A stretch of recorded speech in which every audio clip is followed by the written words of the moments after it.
So a day ago, Colin Cowherd had a podcast where he broke down the entirety of the NFL draft with John Middlecoff. It was a very interesting podcast. And Colin Cowherd, he's probably my favorite sportscaster to listen to. I love listening to him. He's one of my favorite.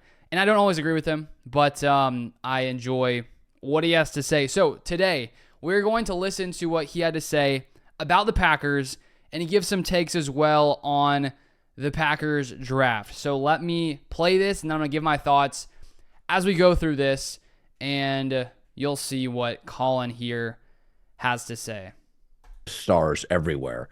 And I also thought, I'll say this about the NFC North, I thought Green Bay, if you count Josh Jacobs, Xavier McKinney in free agency, upgrade it back, really good safety, along with Jordan Morgan, the tackle from Arizona, Edgerrin Cooper, the linebacker A&M, who I heard the Rams like, Bullard, the safety from Georgia.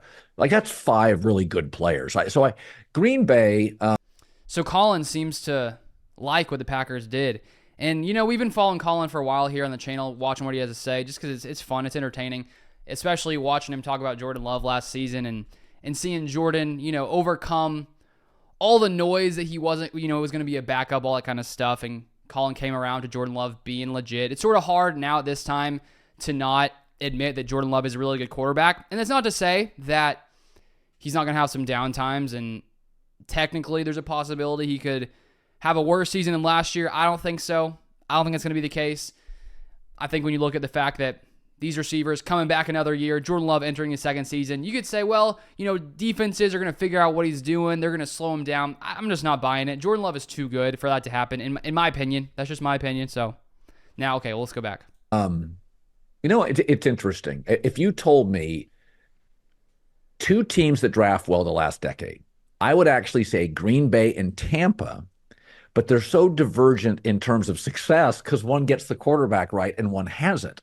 I always feel with Jason Light, if you go look at Tampa's first 4 picks, I loved him. I think he's one of the best drafters in the league. They can't get quarterback right. The difference is, and by the way, classic Michael Pratt, who fell to the 7th, Green Bay gets him. He won't see the field for 3 years. And you look up, he's a big kid, 6'3", 220. So the Packers, they're one of the best when it comes to drafting quarterbacks. It's really, at this point, with Jordan Love being a hit for Brian Gutekunst in the Packers front office, they've got it down to a science. And you even have the Falcons coming in, drafting a quarterback while they still have a starter on their roster in Kirk Cousins.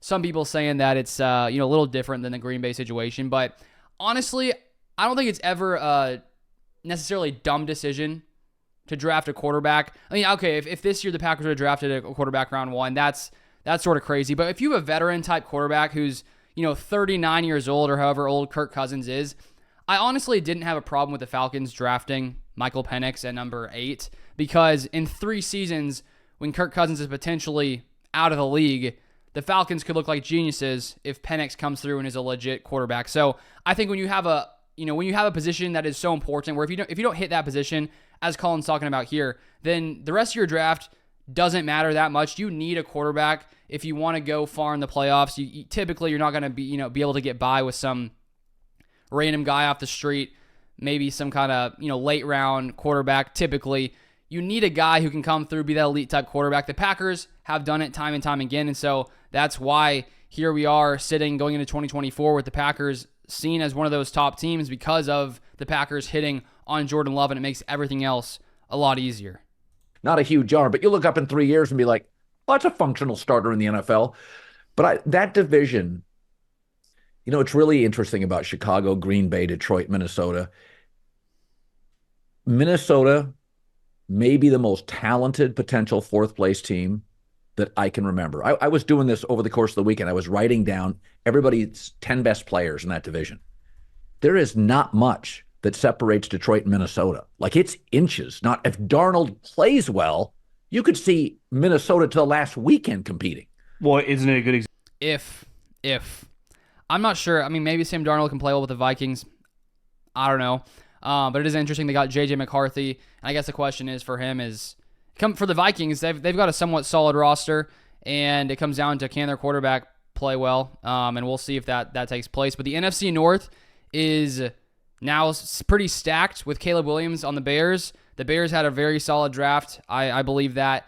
And if Caleb Williams is as good as everyone thinks he's going to be. The NFC North is going to be pretty interesting for years and years.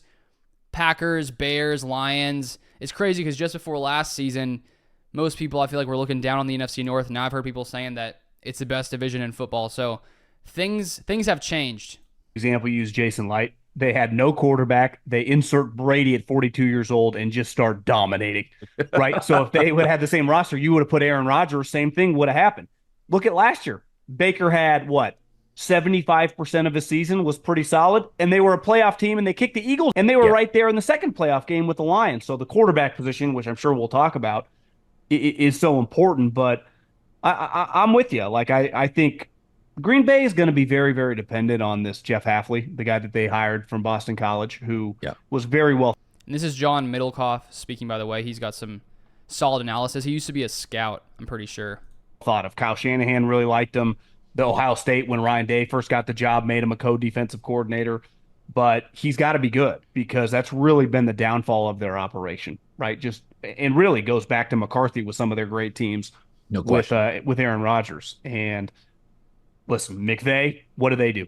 Defense right away. Kyle Shanahan, what's he always doing? Defense. They're all the top teams, even Dan Campbell, their first two picks, corners, and they've invested heavily in the defensive line. So you're playing a lot of teams in your conference. Howie Roseman over the last couple of years, Jalen Carter, Jordan Davis, Cooper DeJean, Mitchell, the Toledo. It's just defense. They just invest in that side of the ball. We know Green Bay, and now LaFleur is well established. They're going to score a lot of points, and they have explosive players. I think Josh Jacobs is a better player than Saquon Barkley. I mean, that guy is that when he's healthy, he's a top 2 or 3 running back in the NFL. But it's going to come down to defense. And like you said, in that division, listen, I don't know how good Sam Darnold's going to be, but if you catch him on the right day with those offensive weapons, they can score 35 points. So it's just, you better, a lot of pressures on that hire. He got rid of Joe Barry, who was his buddy. It wasn't going as well. Not all his fault. Sometimes it's the players too. But they have invested a lot of picks, right? The Packers have on that side of the ball over the last half decade. A ton of. Yeah, so John Middlecoff there, his analysis there on the Packers, I completely agree with. And we've talked about that. I mean, the Packers offense is so good, so talented. We've seen what they can do and just the heights that they got to at the end of last season, the way they played against the Dallas Cowboys.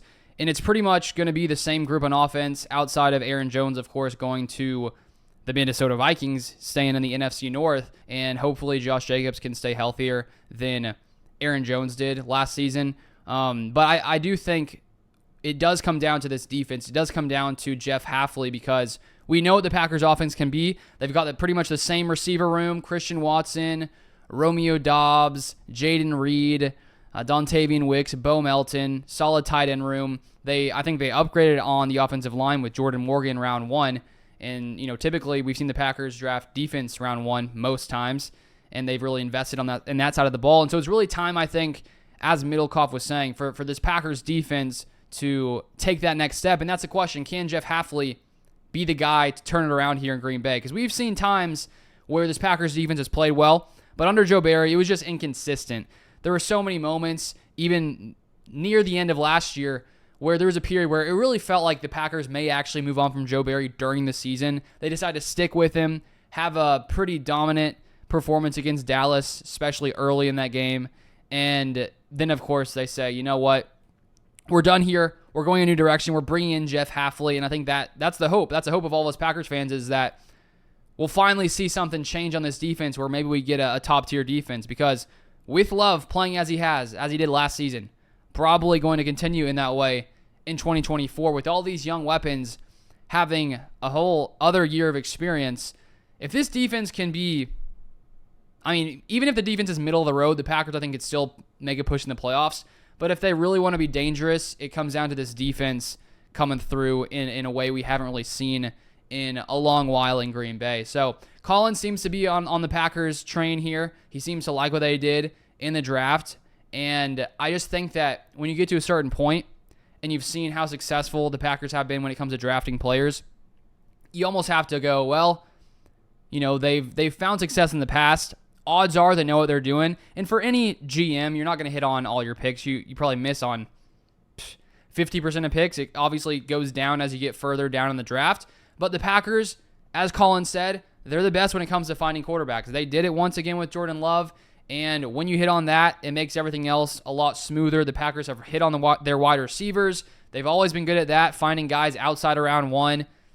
Devontae Adams, Randall Cobb, Christian Watson, Jaden Reed, Dontavian Wicks, Romeo Dobbs. I mean, they're just very good at the key things when it comes to team building and adding guys to the roster, later in drafts who come through in big ways, especially when it comes to the offensive line. And they finally broke their streak of not going offensive lineman round one this year. And, I think their willingness to break that streak shows that they thought Jordan Morgan has that ability to be an elite offensive lineman. So I'm very excited about this Packers team and what they did in this draft, the holes they filled, especially linebacker, safety, offensive line. And so it's going to be exciting to see what happens, and hopefully they can live up to all these expectations, because last year there were no expectations. It was, please, Jordan, be good. Can you be a solid quarterback? Can we actually go from Aaron Rodgers to still having a pretty solid QB? Because imagine if Love would have had a